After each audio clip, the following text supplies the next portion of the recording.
당신은 이미 침묵 속에 머물러 본 적이 있나요?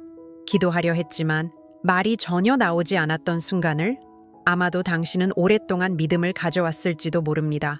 교회에 다니고 성경을 읽고 설교를 들어왔을지도 모릅니다. 하지만 눈을 감고 하나님께 말하려 할 때 무언가가 막혀버립니다. 만약 내가 말한다면 어떨까요? 문제는 한 번도 말이 부족해서가 아니었다고.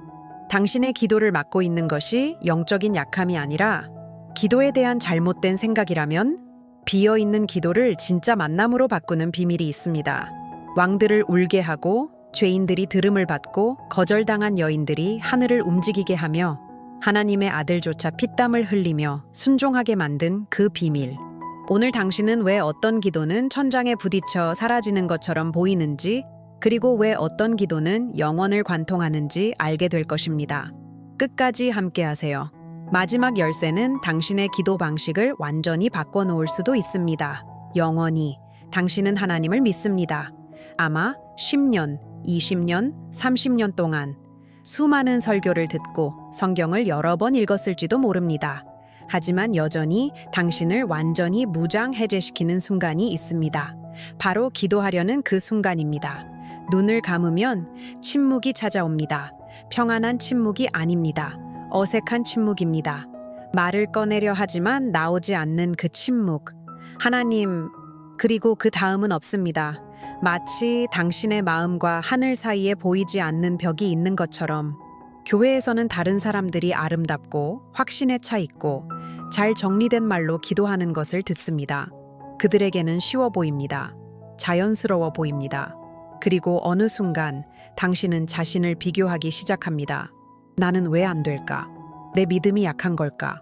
하나님은 나를 듣고 싶어 하지 않으시는 걸까? 그리고 위험한 일이 시작됩니다. 당신은 기도를 피하기 시작합니다.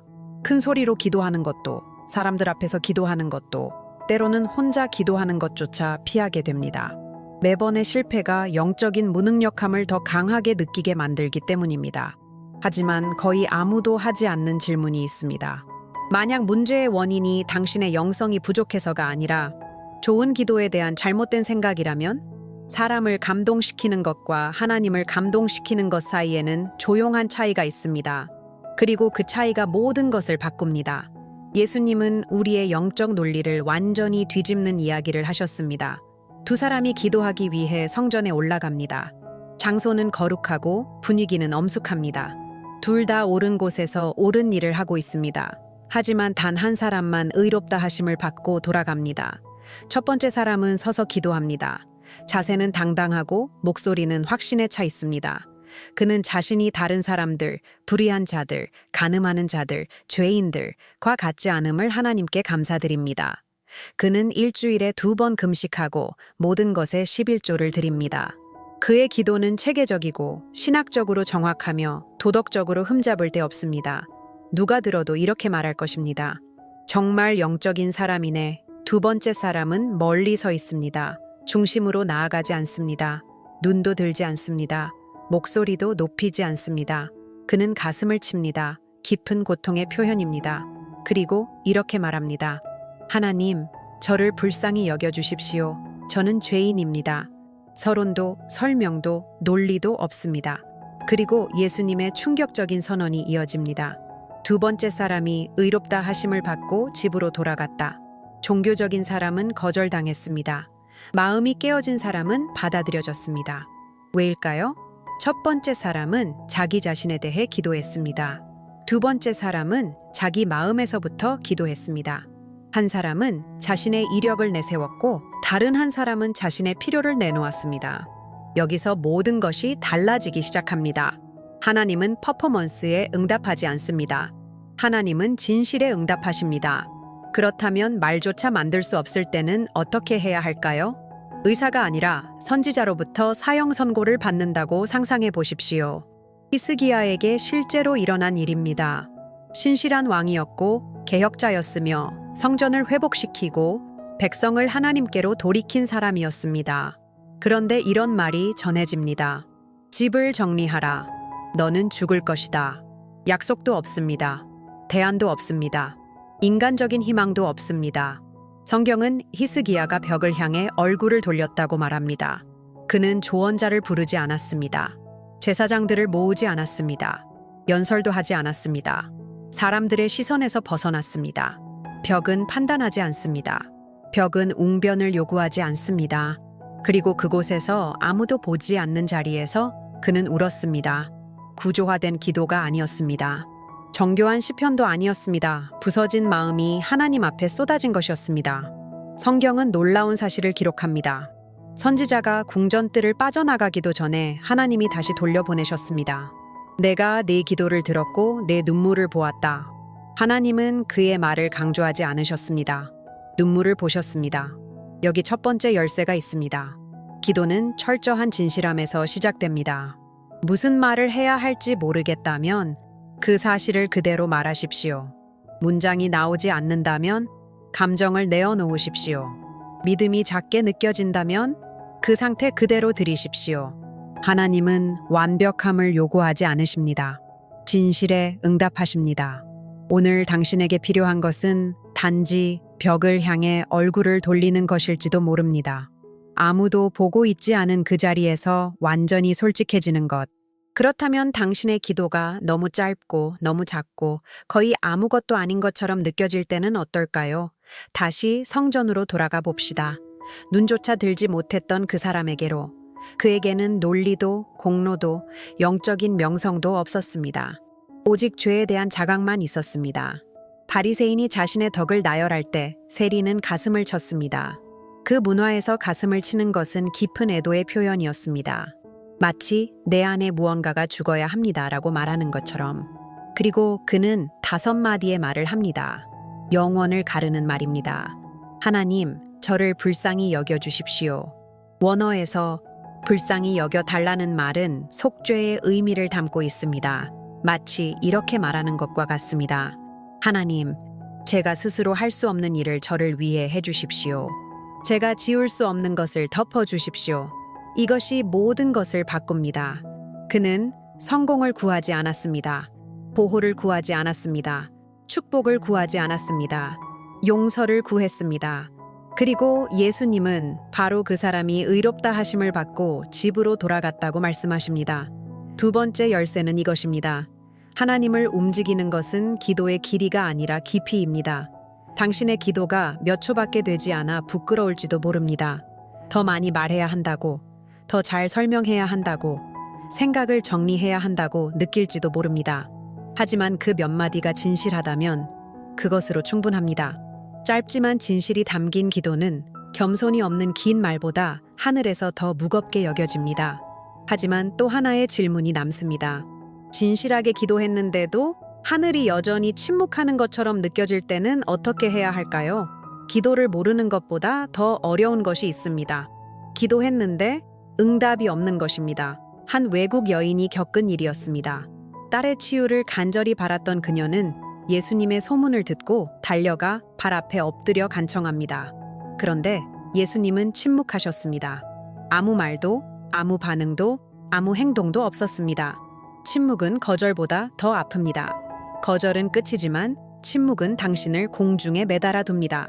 제자들이 불편해하며 그녀를 보내라고 합니다. 그때 예수님이 마침내 말씀하시지만 상황은 더 나빠 보입니다. 이스라엘의 양들에게만 보내졌다고 말씀하십니다. 즉, 너를 위한 것이 아니다 라는 의미입니다. 하지만 그녀는 떠나지 않습니다. 더 가까이 다가와 다시 무릎을 꿇고 말합니다. 주님, 저를 도와주십시오. 짧고 직접적이며 절박한 기도입니다. 그리고 또 하나의 어려운 말씀이 이어집니다. 자녀들과 강아지들을 비교하는 당시의 문화적 비유였습니다. 대부분의 사람이라면 거기서 포기했을 것입니다. 하지만 그녀는 놀라운 대답을 합니다. 강아지들도 주인의 상에서 떨어지는 부스러기를 먹습니다. 그녀는 식탁의 자리를 요구하지 않았습니다. 단지 부스러기를 구했습니다. 그리고 예수님의 능력의 아주 작은 부분만으로도 충분하다는 믿음을 보였습니다. 그 순간 침묵이 깨집니다. 내 믿음이 크다. 세 번째 열쇠는 이것입니다. 침묵 앞에서도 물러서지 않는 믿음. 어쩌면 하늘이 잠잠한 이유는 하나님이 듣지 않으셔서가 아니라 당신 안에서 더 깊은 것을 만들어가고 계시기 때문일지도 모릅니다. 하지만 삶이 계속해서 밀려와 그렇게 버틸 시간조차 없을 때는 어떻게 해야 할까요? 모든 기도가 조용한 방에서 이루어지는 것은 아닙니다. 어떤 기도는 압박 속에서 이루어집니다. 심장이 빠르게 뛰고 실제 위험이 있는 순간에 느헤미야는 왕의 술 맡은 관원이었습니다. 절대적인 신뢰의 자리였습니다. 한 번의 실수, 부적절한 표정, 타이밍이 어긋난 행동 하나로 목숨을 잃을 수도 있었습니다. 그는 비참한 소식을 들었습니다. 예루살렘이 폐허가 되었다는 소식이었습니다. 성벽은 무너지고 성문은 불타고 백성은 무방비 상태였습니다. 그는 며칠 동안 울고 금식하고 기도했습니다. 하지만 결정적인 순간은 은밀한 곳이 아니라 왕 앞에서 찾아왔습니다. 왕이 그의 슬픔을 보고 묻습니다. 무엇을 원하느냐? 이 질문은 단 몇 초에 창을 열었습니다. 성경은 놀라운 장면을 기록합니다. 그때 나는 하늘의 하나님께 기도했다. 긴 기도의 기록은 없습니다. 무릎을 꿇을 시간도 없었습니다. 배경 음악도 없었습니다. 그것은 조용하고 빠르며 거의 보이지 않는 기도였습니다. 아마 이렇게 말했을지도 모릅니다. 하나님, 지금 도와주세요. 그리고 그는 왕에게 대답했습니다. 결과는 어떠했습니까? 허락이 내려졌습니다. 자원이 제공되었습니다. 군사적 보호도 보장되었습니다. 한 도시가 재건되었습니다. 네 번째 열쇠는 이것입니다. 짧은 기도도 들으신다는 것. 질문과 대답 사이에서, 문제와 결정 사이에서, 두려움과 행동 사이에서 당신은 기도를 화살처럼 쏠 수 있습니다. 하나님은 형식을 요구하지 않으십니다. 의존을 보십니다. 하지만 또 하나의 조용한 문제가 있습니다. 기도가 반복이 되어 생명력을 잃을 때입니다. 어떤 기도는 절박함에서가 아니라 습관에서 나옵니다. 아침에 일어나 기도합니다. 식사 전에 기도합니다. 잠들기 전에 기도합니다. 하지만 솔직히 말하면 때로는 말은 나오지만 마음은 따라오지 않습니다. 오늘 하루 감사합니다. 가족을 지켜주세요. 일을 축복해주세요. 올바른 말입니다. 신학적으로도 아름답습니다. 하지만 영적으로는 비어 있습니다. 당신은 같은 구조를 반복하고 있다는 것을 깨닫기 시작합니다. 기도가 스크립트가 됩니다. 형식적인 절차가 됩니다. 하고 싶은 것이 아니라 해야 하는 것이 됩니다. 그리고 가장 위험한 점은 이것이 반항 때문이 아니라 익숙함 때문에 일어난다는 것입니다. 다섯 번째 열쇠는 불편한 진단에서 시작됩니다. 문제는 믿음의 부족이 아니라 깊이의 부족일지도 모릅니다. 기도가 대화가 아니라 절차가 되는 순간 생명력을 잃습니다. 다윗은 다르게 반응했습니다. 동굴 속에서 박해와 죽음의 위협 속에서도 그는 정해진 문장을 반복하지 않았습니다. 그는 하나님의 말씀을 기도로 바꾸었습니다. 그는 약속을 붙들고 믿음으로 응답했습니다. 시편을 붙들고 부르짖음으로 바꾸었습니다. 진리를 붙들고 예배로 돌려드렸습니다. 말씀이 기도 속으로 들어오면 반복은 사라집니다. 왜냐하면 성경은 마음의 어휘를 새롭게 하기 때문입니다. 그렇다면 읽기를 어떻게 살아있는 기도로 바꿀 수 있을까요? 다윗은 동굴에 숨어 있었습니다. 왕좌도 없었고 박수도 없었고 그의 이름을 부르는 군중도 없었습니다. 어둠과 메아리 그리고 끊임없는 위협만이 있었습니다. 사울은 수천 명의 군사로 그를 쫓고 있었습니다. 언제든지 그 동굴은 그의 무덤이 될 수 있었습니다. 그때 다윗은 무엇을 했을까요? 그는 기록했습니다. 그는 노래했습니다. 그는 기도했습니다. 하나님께서 이미 주신 말씀을 그대로 사용해서 주는 나의 피난처이십니다. 주의 날개 아래에 내가 숨겠습니다. 주의 말씀은 내 발의 등이요. 보이십니까 그 흐름이? 그는 계시된 진리를 가져와 개인적인 대화로 바꾸었습니다. 이것이 기도의 흐름을 완전히 바꿉니다. 자신의 생각만으로 기도하면 당신의 어휘는 감정 상태에 제한됩니다. 하지만 말씀으로 기도하면 마음은 영원한 것에 닻을 내립니다. 오늘 두려워하지 말라. 내가 너와 함께한다를 읽었다면 당신의 기도는 이렇게 될 수 있습니다. 주님, 저는 두렵습니다. 하지만 주께서 저와 함께하시기에 신뢰하기로 선택합니다. 주님은 나의 목자를 읽었다면 이렇게 기도할 수 있습니다. 오늘 제 결정을 인도해 주세요. 저는 주님의 방향이 필요합니다. 말씀은 구조와 깊이, 균형을 제공합니다. 기도가 단순한 불평이 되는 것을 막아줍니다. 기도가 단순한 요청에 머무는 것을 막아줍니다. 기도를 정열로 바꿉니다. 어쩌면 당신의 기도에 부족한 것은 감정이 아니라 토대일지도 모릅니다. 하지만 여전히 하나의 흔한 장애물이 있습니다. 멈추지 않는 생각입니다. 당신은 기도하기로 결심합니다. 눈을 감고 깊이 숨을 쉬며 시작합니다. 아버지. 그런데 갑자기 생각이 달립니다. 내야 할 돈, 답장하지 못한 메시지, 내일의 회의, 아직도 아픈 오래된 대화. 정신을 차려보면 5분이 지나 있습니다. 기도는 하지 않았고 생각만 했습니다. 이것은 좌절과 죄책감, 영적인 실패감을 만들어냅니다. 하지만 이것을 기억하십시오. 산만함은 믿음 부족이 아닙니다. 방향 부족입니다. 우리의 뇌는 끊임없는 자극에 익숙해져 있습니다. 알림, 소리, 움직임, 속도. 그런데 아무런 구조 없이 하나님의 임재로 들어가면서 즉각적인 집중을 기대합니다. 그렇게 되지 않습니다. 기도에는 의도가 필요합니다.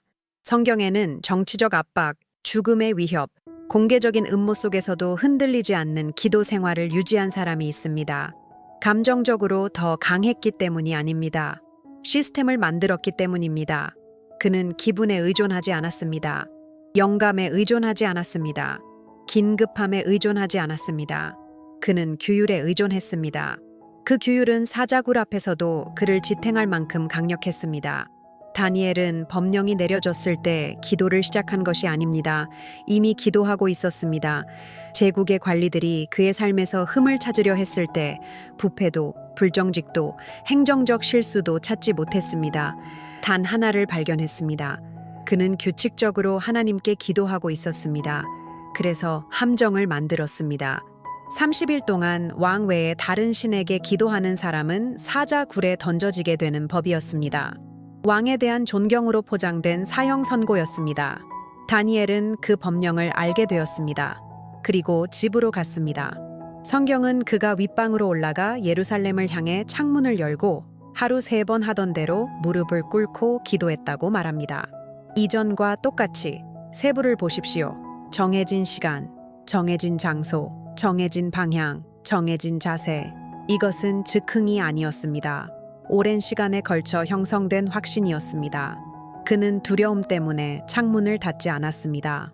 생존을 위해 습관을 바꾸지 않았습니다. 자신의 헌신을 협상하지 않았습니다. 결국 그는 사자굴에 던져졌습니다. 하지만 그 밤 놀라운 일이 일어났습니다. 하나님이 천사를 보내셨고 사자들의 입이 막혔습니다. 다니엘은 상처 하나 없이 나왔습니다. 6번째 열쇠는 분명합니다. 꾸준함은 영적인 힘을 만듭니다. 믿음은 위기 속에서 만들어지지 않습니다. 일상 속에서 만들어집니다.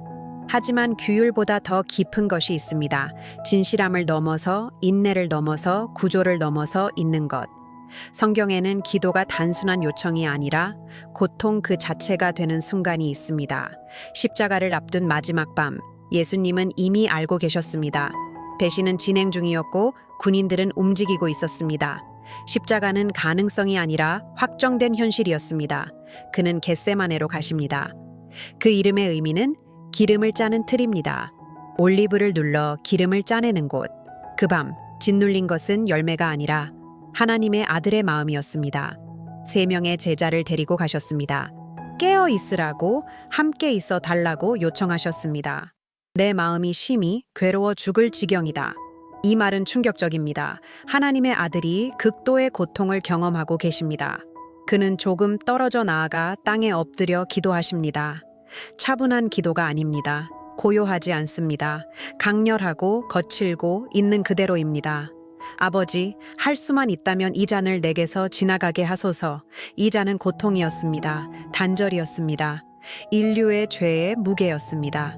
예수님은 용기를 가장하지 않으셨습니다. 정직하셨습니다. 하지만 기도는 거기서 끝나지 않았습니다. 계속되었습니다.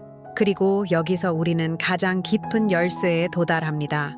그분이 다음에 하신 말이 기도의 의미를 영원히 새롭게 정의했기 때문입니다. 기도의 첫 부분은 솔직했습니다. 아버지, 할 수 있다면 이 잔을 지나가게 하소서. 하지만 이어진 한 문장이 모든 것을 바꾸었습니다. 그러나 내 뜻대로 하지 마시고 아버지의 뜻대로 하소서. 여기가 기도의 절정입니다. 예수님은 자신의 소원을 부정하지 않으셨습니다. 두려움을 숨기지 않으셨습니다. 고통을 억누르지 않으셨습니다. 모든 것을 아버지 앞에 내어놓으셨습니다. 그리고 내려놓으셨습니다. 성경은 그가 3번 기도했다고 말합니다. 고통은 너무 강해서 땀이 피방울처럼 땅에 떨어졌습니다. 극도의 압박, 실제적인 갈등. 하지만 중요한 것을 보십시오. 십자가는 사라지지 않았습니다. 군인들은 물러서지 않았습니다. 배신도 취소되지 않았습니다. 상황은 변하지 않았습니다. 변한 것은 그분 자신이었습니다. 기도에서 일어나셨을 때 더 이상 지나가게 하소서라고 하지 않으셨습니다. 이렇게 말씀하셨습니다. 일어나라, 가자. 순종이 두려움을 확신으로 바꾸었습니다. 이것이 7번째 열쇠입니다. 진짜 기도는 하나님을 통제하는 것이 아니라 그분께 자신을 맞추는 것입니다. 모든 것을 내 방식대로 되게 하려고 할 때 우리는 현실과 싸우게 됩니다. 하지만 아버지의 뜻이 이루어지기를 이라고 말할 때 우리 안에서 무언가가 바로잡힙니다. 평안은 모든 일이 잘 될 것이라는 보장에서 오는 것이 아닙니다. 하나님이 주권을 가지고 계시다는 확신에서 옵니다. 어쩌면 당신의 기도에도 이 마지막 문장이 필요할지도 모릅니다. 체념이 아니라 신뢰로. 이제 모든 열쇠를 하나로 묶어 하나의 길로 이해해 봅시다. 이제 모든 것이 맞춰지기 시작합니다. 기도는 기술이 아닙니다. 여정입니다. 먼저 히스기야에게서 배웠습니다. 진실하십시오. 말이 없을 때는 눈물을 들이십시오. 하나님은 아무도 보지 못하는 것을 보십니다. 그 다음 세리에게서 단순하십시오. 진실한 5마디가 인상적인 연설보다 더 무겁습니다. 수로보니게 여인에게서 우리는 침묵 앞에서도 물러서지 않는 법을 배웠습니다. 믿음은 의심이 없는 상태가 아니라 의심 속에서도 머무는 것입니다.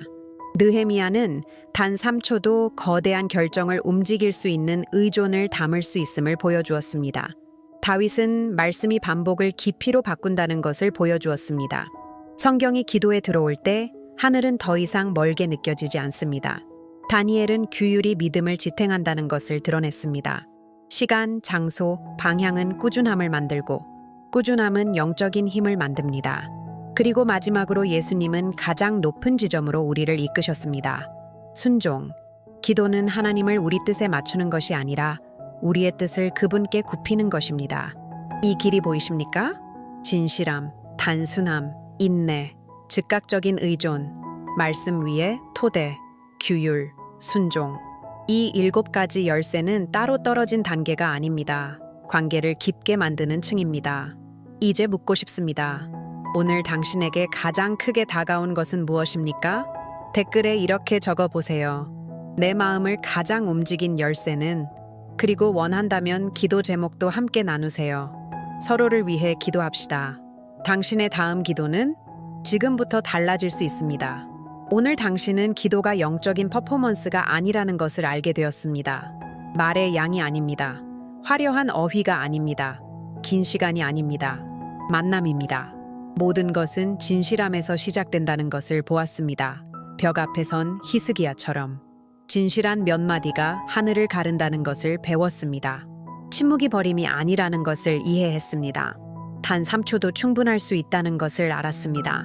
말씀이 대화를 다시 살린다는 것을 보았습니다. 규율이 꾸준함을 지킨다는 것을 알았습니다. 그리고 순종이 두려움을 평안으로 바꾼다는 것을 깨달았습니다. 7가지 열쇠, 하나의 길. 어쩌면 처음으로 깨닫게 되었을지도 모릅니다. 당신은 항상 기도할 수 있었습니다. 말하는 법의 문제가 아니었습니다. 자신을 내어드리는 법의 문제였습니다. 이제 마치기 전에 간단한 것을 해보십시오. 이 영상을 보고 나서 몇 초 동안 눈을 감고 이렇게만 말해보세요. 하나님, 제가 여기 있습니다. 대본 없이, 압박 없이, 비교 없이. 이 메시지가 당신에게 닿았다면 채널을 구독하고 영적인 삶을 계속 깊이 있게 만들어 가세요. 좋아요를 눌러 이 내용이 기도에 어려움을 겪는 사람들에게 전해지도록 도와주세요. 그리고 기도의 길을 다시 찾을 필요가 있는 사람과 나누어 주세요. 끝까지 함께 해주셔서 감사합니다. 당신의 다음 기도가 더 이상 무겁지 않기를, 살아있기를, 하나님의 평강이 오늘 당신과 함께하기를 언제나